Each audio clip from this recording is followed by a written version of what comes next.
Thinking About Sexuality, 25 of January 2025. The last generation is unprogressive to the point of being illogical, and my generation is progressive to the point of being illogical. We are in a transition phase, where the new ideologies must be extreme in nature to break the momentum of the old ideologies, before we will, hopefully in the near future, reach a homeostasis whose ground between the two has more of a logic. Similarly, perhaps to how Dadaism had to be extreme to finish fully deconstructing academic painting, and thus would make no sense in the contexts of its past or future times. Unfortunately for it happens that I live in this time of transition, and thus am not left with the well-chewed opinions of the matter, and must shape my own, fighting against all the inevitable biases of my own mind. It will be said, however, that I have nothing to gain or lose in this matter. I am a heterosexual cisgendered boy, and the point of this writing is to be an exercise in reasoning, and an opportunity to locate my own biases and prejudices, and work through them, eliminating the opinions that end up illogical, and continuing to consider those that are not. With this said, I would like to begin this exercise with a comment I left online a few days ago. 18th of January 2025. I watch a lot of femboy and LGBT content, but with transfem content, I always have a voice in the back of my mind saying, is putting on makeup female? Are dresses female? Is long hair female? And ultimately, the answer is always no, never inherently. It is every single time a social construct. But if that is the case, does transsexuality make any sense at all if what you are claiming is an aesthetic tied to a gender rather than a gender? If you want to choose your own pronouns, then great, but ultimately, we're giving the bodies we're given, and it's best to accept it than to want to pretend it's something else. I don't know, stuff I think about. 25th of January 2025. I'm choosing this comment as a jumping point to begin these considerations, as I have already located flaws in its logic that I can now elaborate on. This will be the point of writing down my thoughts on the matters of sexuality, rather than keeping them in rumination in my mind. I want to actually find what I may be right and wrong on. There are two opinions implied in this comment that I want to make evolve. The first is the lack of consideration of the real effects of dysphoria in transsexual people, and the second is the shift of my complaint in the matter from transsexuality to the larger notion of gender. In fact, in this comment, I have considered the sociological desires of transsexuality without considering the physiological one, the notion of dysphoria. And here we find the first active bias of my mind that I have to fight against, for in my mind I have always considered that feeling content with your body is a luxury reserved to the few, and not one freely granted to all. No obese person wants to be obese, no ugly person wants to be ugly. But this consideration I will fight back against, because overweight people can and should exercise to better their appearance and health, and ugly people can work to better their appearance if that grants them contentment. Thus we can, obviously, extend this reasoning to sexuality. HRT and operations are, in this day, real solutions, and I will no longer deny dysphoria to be a real problem. I do, however, believe it to be best to accept whatever physical flaws cannot be changed, or whose dysphoric person does not have the finances to change, for suffering about problems outside of our control does not allow for any contentment to be found. It is best to follow stoicism. So that is for dysphoria, but is it a sufficient argument for the concept of gender as being separate from physical sexuality? Let's explore this. The consensus that the contemporary popular opinion has fallen upon is the idea that gender is separate from sex. Thus, a transsexual person can consider themselves of the gender opposite to their physical sex even without biological changes, such as HRT or operations, that would change that physical sex.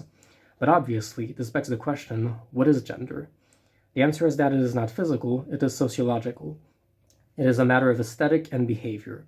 The first thing that this implies is that consequentially dysphoria has no weight in this matter, as dysphoria is purely physical. It is in no way sociological.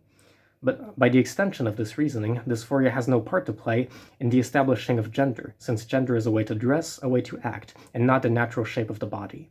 But perhaps this reasoning I will later have to go back upon, for dysphoria in the shape of the growth of hair or breast or whatever else does play a part in aesthetic, which as we have seen is a matter of gender. In any case, the popular opinion wants gender to be separate from sex, and it wants gender to be sociological. It is a behavior and an aesthetic. And so here we have it, the point at which I am in disagreement with the popular opinion. According to my understanding of the world, the aesthetic tied to masculinity and femininity is, as I have stated in the comment, purely artificial. It is not just a human construct, it is a human construct specific to the Western civilization, which goes to show just how artificial it truly is. Behavior is a much more complicated matter, and perhaps the matter with which I have struggled the most. Here is my bias. I consider that behavioral differences between males and females are purely social constructs. I do not observe differences in behavior between my friends who are girls and my friends who are boys, and I myself believe that my own behavior would be the exact same if I were a girl. The problem with this bias is that it seems to be at least partly untrue. My current understanding of the matter is that behavior tied to sexuality is in fact very largely taught, born from social pressure to conform, but that it is also at least partly inherent or natural. By this logic, the separation of gender and sex has a reasoning, for one can choose their gender depending on the behavioral pattern they were born with instead of their physical sex. The problem with this is that it appears that this natural behavioral component is extremely inferior to the taught one. I would be tempted to guess the division to be 90% taught behavior and 10% natural behavior, but I am no psychologist. If these numbers were somewhat true, however, is 10% of behavioral inclination really enough to justify the distinction between sex and gender? Because here comes the big part. I believe this distinction to be more harmful than it is helpful. Such a minor behavioral component simply does not seem enough of an argument. The concept of gender as separate from sex reinforces the social stereotypes of gender. It reinforces the idea that this is how a boy should look like and behave, and this is what a girl should look like and behave. The notion of gender distinct from sex is extremely counter-progressive. The very thing that transsexuals are fighting for, the distinction of gender from sex, is the thing that is making them suffer. Gender-oriented social pressures and expectations. To abolish gender roles would solve the problem, and yet transsexuals are augmenting or maintaining gender roles by associating them to gender. Here's my opinion and my current understanding on the matter. If we abolish the concept of gender and understand sexuality as a purely physical thing, then gender roles would be gone with it. A transsexual person would not have to care about what their sex is, as it would have no role to their place in society. But if they feel dysphoria and have the funds to solve it, they can do HRT and/or operations, and by those standards, their physical sexuality will in fact be changed. But this time, its only function would in fact be to solve dysphoria only, and not gender-related social constructs, as those constructs would no longer exist anyway. Because in fact, this brings me back to the second point of my initial comment that I wanted to make evolve. It is not transsexuality that I am now choosing to blame, it is gender. This is my current understanding and opinions of the matter. The distinction of sex and gender is counter-progressive. I will be rereading these writings to see what deserves more consideration and reevaluation. 26th of January 2025. I'm very glad that I am putting down these thoughts on paper.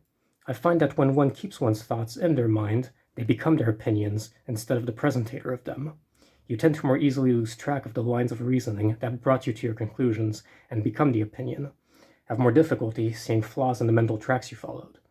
But if those tracks are written down, you can retrace your steps at any point and find bumps in the road, or entire deviations that you had initially missed. I believe that I now have enough material to express and maintain a singular opinion, that gender distinct from sex is counter-progressive. I will allow myself to hold it until sufficient arguments are given to break it down. By counter-progressive, I do not mean unaligned with the popular opinion. I mean that it maintains old ideologies that society would be better without. But now, at this point in reasoning, I must ask myself, if I consider gender to be the problem, does that mean that I consider transsexuality to be counter-progressive? The answer is no, and I will elaborate. In yesterday's writings, I have blended transsexual and transgender as a singular concept, but thankfully for my line of reasoning, the popular opinion has made the distinction between the two. Transsexual is a matter of the body, transgender is a matter of sociality. Transsexuality I find progressive, as the matter of sexuality remains in the order of the biological. If a person does hormone replacement therapy and considers it enough to consider themselves of the opposite sex, I will agree, since the physiological barrier has now been traversed and the boundaries blurred. Transgender, however, is a matter of gender and of the social roles attached to it that it chooses to perpetuate.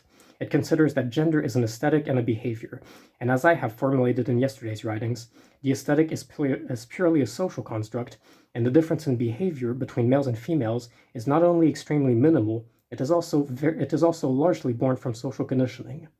This is my understanding of the matter at the moment. 28th of January 2025. The idea of gender poses that a person must be considered in a social context depending on how they feel physically and mentally.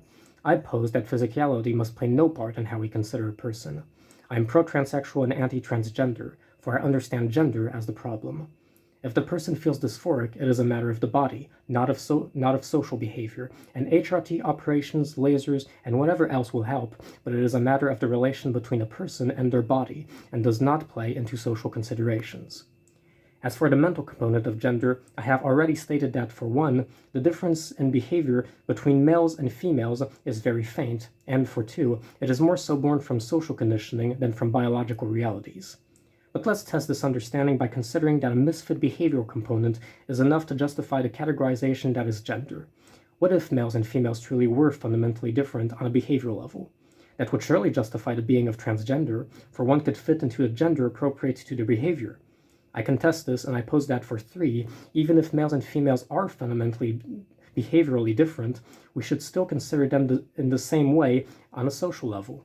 Males and females should be treated the same in society.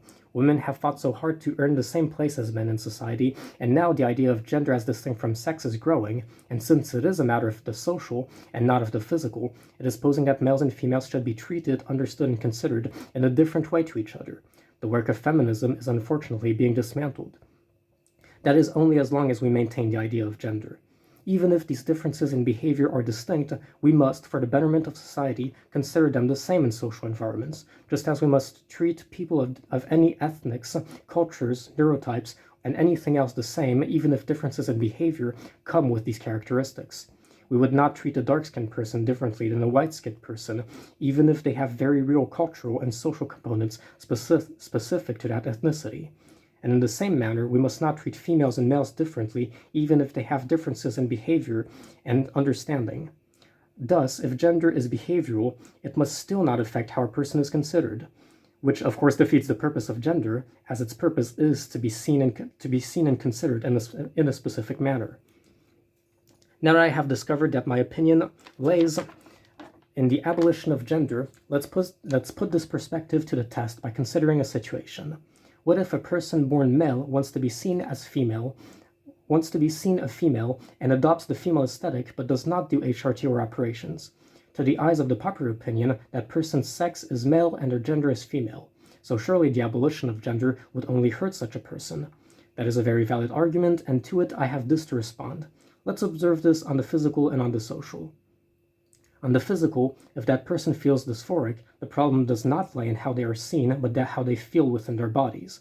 And so HRT and/or operations will be the thing to solve this, which will in addition be of a sufficient argument to call themselves of the female sex. But what if that person does not feel dysphoric and only cares about the social component of femininity? In that case, we move on to the social component of this matter, and I say of this person, they are perpetuating gender roles. The fact that females have a specific aesthetic that is forbidden to males due to social expectations is specifically the problem, and they are playing into it instead of against it.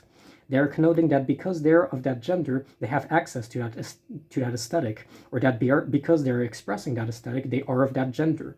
They are enforcing the idea that dresses, makeup, specific colors, and other components are female. They are perpetuating gender roles. If we dismantle gender roles and allowed all aesthetics and behaviors to both sexes, we would not need to be transgender, for one would not need justification for having adopted the aesthetic and/or behavior of a specific gender.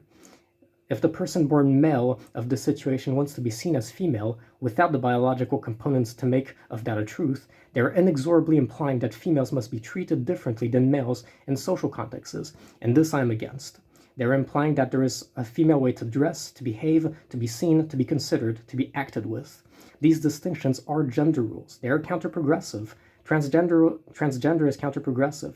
Pansexual as opposed to bisexual, who only considers physical sex, is counterprogressive. Non-binary is counterprogressive. Gender fluid is counterprogressive. All of these connote gender and thus gender rules. It seems that through this exercise I have accidentally stumbled onto an opinion. From today on, I consider myself as being for the abolition of gender until I am given sufficient arguments to change or nuance this opinion, if such a day comes. As I have expressed, I have nothing to gain or lose in these ponderings, and I want myself to always be open to re-examining and changing my opinions.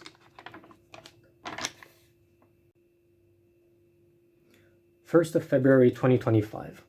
Sexuality in this day is a complicated and nuanced matter. With IPLs, HRT, and surgery, we have become capable of blurring the line between male and female, just as contemporary art had blurred the line between what is art and what is not. And so the response to this was not to eliminate the social aspect of gender, but to place it in the choosing of each and every person. With physical sex no longer being a clear-cut indicator of gender, gender had become separate from sex. But then, what is gender? Is it an aesthetic, a behavior, or just a word? Has a masculine bearded man just as much right calling himself a woman than anyone else? Although the popular opinion doesn't quite understand why, its answer tends to be no, because the popular opinion isn't as progressive as it wants to be, or at least the logic in its attempt to be so is flawed, for it still associates to masculinity and femininity traits of aesthetic and behavior. Although I do not agree with the popular opinion, I will choose to respect their opinion, for now it has become a matter of opinion rather than absolute truths. We are attempting to choose what is the best course for the present and future social realities of humans. The last generation has left us with a world of clearly divided genders, and the popular opinion solution is to allow the choosing of gender to individuals.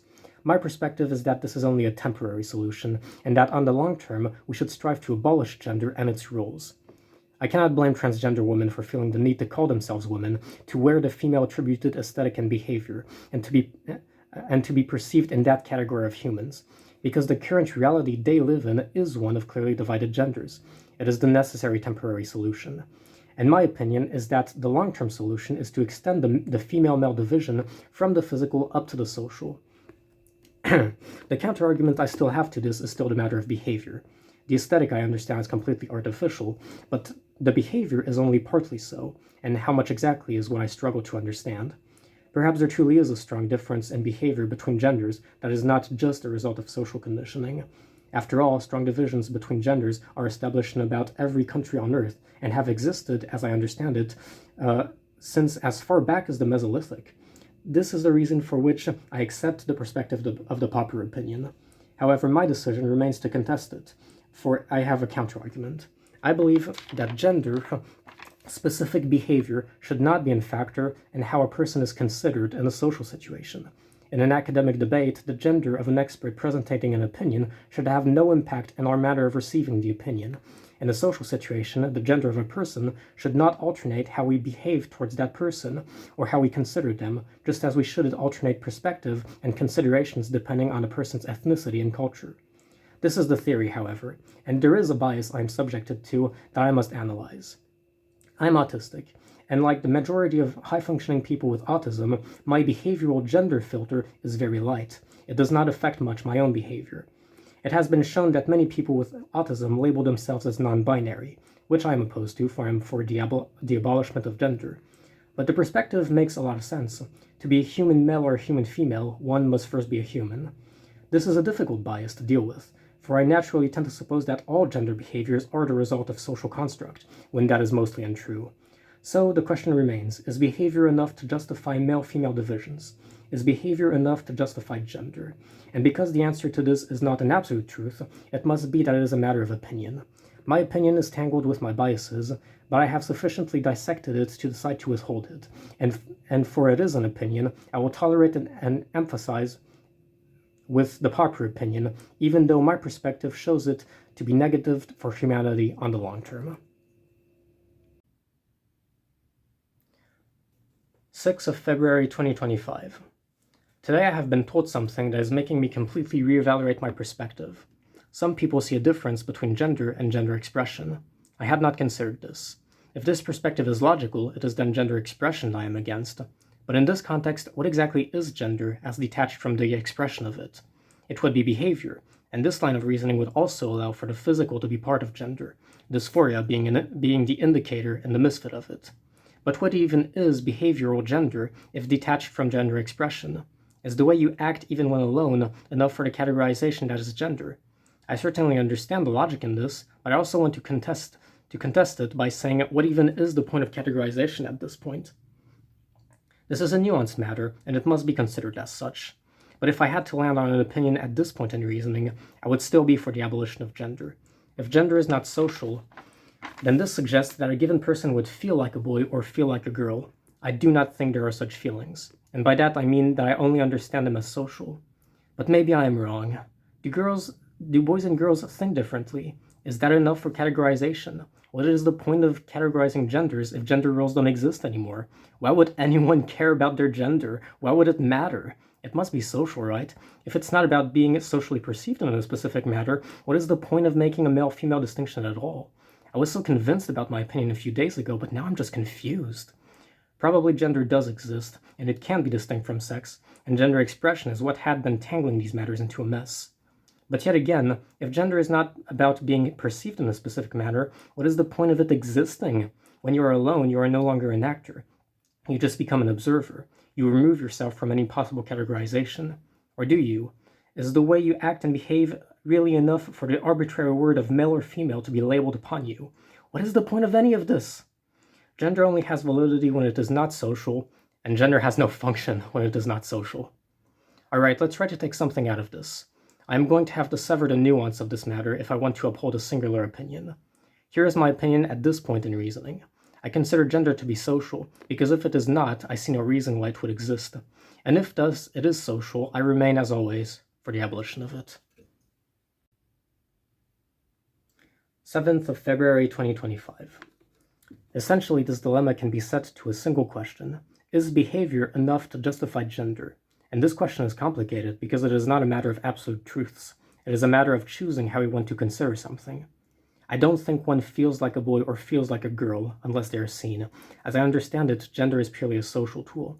And if it is, it must be abolished, for it is needlessly reinforcing gender expectations. My opinion rests in the fact that I do not perceive a difference between gender and gender expression. If this perception changes, my opinion will have to change with it. The distinction between gender and gender expression is a very good argument, and it has troubled me greatly because I had not considered it. I had always understood gender as being purely social. Let's ponder upon this division. It suggests that gender expression is the social component, and gender is a purely interior component. This is making me re-question my whole understanding. If a person was stuck on a desert island with no social context to exist in, they would therefore still be of their gender, even without the expression of it. Except, would they? I thought about it this way. Would I still be autistic if I were stuck on a desert island? And the immediate first answer was yes, it is a part of the very person I am. Except on further analysis, I concluded that actually no, I would not be, for autism is a specific difference to other humans. If all humans were autistic, no one would be. Is a doctor still a doctor if they are stuck on a desert island? I would suppose not, as that is a specific function that only operates in a social structure. And so, would you still be of a specific gender if stuck on a desert island? It is a trait that only has meaning when contrasted to different traits, just like being autistic or being a doctor. And so, if it only exists when it can be contrasted with others, if there are no others to contrast with, it cannot exist. That is just a perspective, however, and it does have flaws. If we assume the distinction between sex, gender expression, and gender, then we can consider that sex is binary, gender expression is non-binary, and gender is binary. Except if gender is binary, then we are considering that there is, on both ends of the spectrum, an ultimately male way to behave and an ultimately female way to behave. Are these behaviors truths? They are at least partly born from social conditioning, but what about the aspects of them that are not? I know that testosterone, for instance, has the characteristic of making their withholders angry and impulsive. But wouldn't a man still be a man if they did not have testosterone? Would they not be? If it can be removed, because it can, doesn't that mean that gender is distinct from hormones? I guess what troubles me the most in all of this is the fact that the male and female way to act just seems so arbitrary to me. I have a lot of trouble understanding them as truths. And if they are not truths, then there is no point in stitching them to a gender. 8th of February 2025. Today I am thinking that behavior is not enough to justify gender. If it was, we would have to assume that there is an objectively masculine way to behave and an objectively feminine way to behave on the extreme sides of the spectrum of gender. I do not believe such things exist. I think behavior can only be subjectively attached to gender. And if this were the case, this would also mean that there is actually no difference between gender and gender expression. Popular culture has constructed in us the idea of what masculinity looks like and what femininity looks like, and it told us that in these genders are behaviors that are inherent to us. I disagree. If I cannot say that boys and girls truly behave exactly the same, I can't say that there is no such thing as an objectively male behavior and an objectively female behavior. The reality is much too vague and unprecise for the justification of gender. There are some behaviors that are tied to hormones. Testosterone makes many angry and impulsive. But gender wants itself to be of the psyche. It wants itself beyond hormones and unchanging in spite of what hormones the body withholds. Gender subjects objectivity in male and female behavior beyond hormonal behavior. And I do not believe such things exist. Maintaining the concept of gender is so much more detrimental than it is helpful. It perpetuates the idea that the two sexes should have their own specific aesthetic, behavior, and rules that are essentially forbidden to the other. I cannot agree with such a concept. Today I understand gender and gender expression as one and the same, and thus I am opposed to both.